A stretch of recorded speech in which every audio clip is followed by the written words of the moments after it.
You ask Tiger to solve. This deals with linear equations with one unknown. The final result is y equals -181. Let's solve it step by step. Swap sides. Isolate the y. Divide both sides by -4.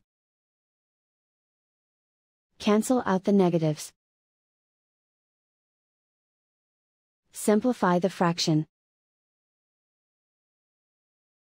Move the negative sign from the denominator to the numerator. Find the greatest common factor of the numerator and denominator. Factor out and cancel the greatest common factor. And so the final result is y equals -181.